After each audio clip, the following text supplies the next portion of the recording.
la Biblioteca Al-Ándalus se presentó el libro Todo por la Patria. Daniel López, su autor, nos dio sus porqués para darle forma a un libro tan especial.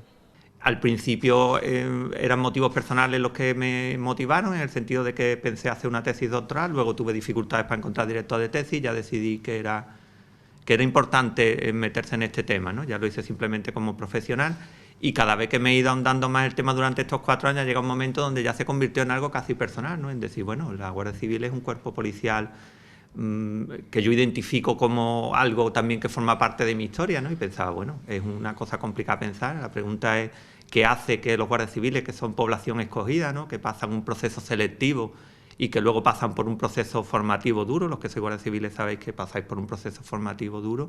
Luego, cuando se incorporan a su trabajo, resulta que tienen una tasa de suicidio superior a la población general, ¿no?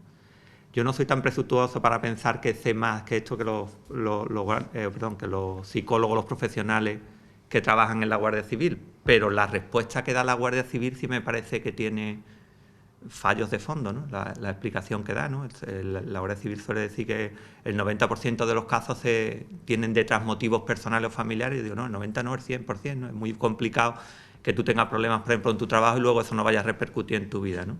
En un cuerpo donde está claro que ser guardia civil no solo identifica a la persona, sino incluso a la familia.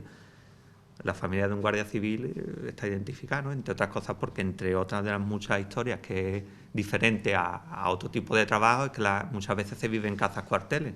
Cualquiera que haya vivido en una casa cuartel entiende que la vida de una familia de un guardia civil no es igual que la mía, ¿no? Que no se identifica para nada con la profesión que yo desempeño. Pues ya se convirtió en un tema personal. Y incluso ya cuando yo veía que había muchas dificultades, ¿no? Por la respuesta de la Guardia Civil siempre ha sido un poco dura, ¿no? al intento que nosotros hemos tenido de intentar explicar de otra manera el fenómeno.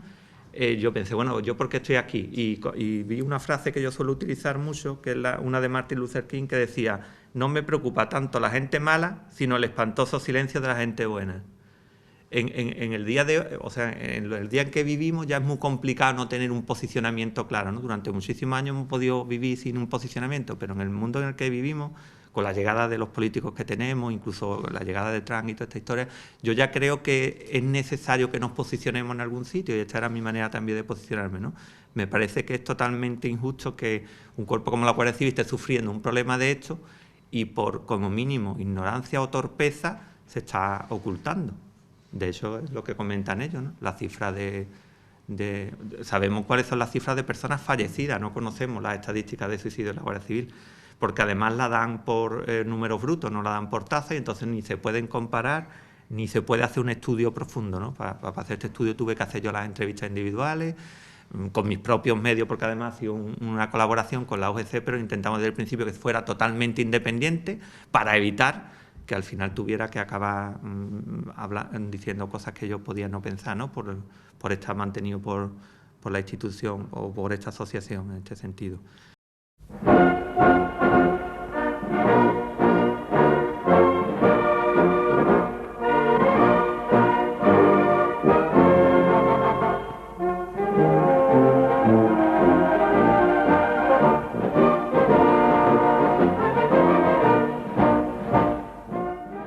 Título que para mí fue muy importante porque era como intentando preguntar si realmente es necesario ese tipo de filosofía de trabajo a la hora de desempeñar las labores policiales de la Guardia Civil. Es curioso que justamente cuando más tensión pasaba en la Guardia Civil, tenemos que recordar que creo que quizás es el cuerpo más castigado por los actos terroristas de ETA, había menos suicidios, desde luego, o casi que no había suicidio en esa época, quizás por la tensión que generaba el momento. Eran diferentes causas realmente. Hubo una cosa que se le dio a llamar síndrome del norte, que en términos psicológicos es un trastorno por estrés postraumático, que era efecto de la gente que había vivido la época terrorista, pero era otro tipo de depresiones, ¿no? Que vivían, ¿no? Es más explicable para ellos ese tipo de depresión porque tiene que ver con su trabajo, la que realmente viven dentro de sus puestos, ¿no? Por la forma de organizar el trabajo. Se ha hecho un estudio y justamente ha coincidido en que hay un incremento cuanto menos llamativo y desde luego alarmante de la tasa de suicidio dentro del cuerpo de la Guardia Civil. la tasa sigue siendo alta con respecto a la población civil y a la población de la Policía Nacional, por ejemplo, pero sí realmente la época peor que vivimos fueron en los años 90 de suicidio, o sea que son inferiores.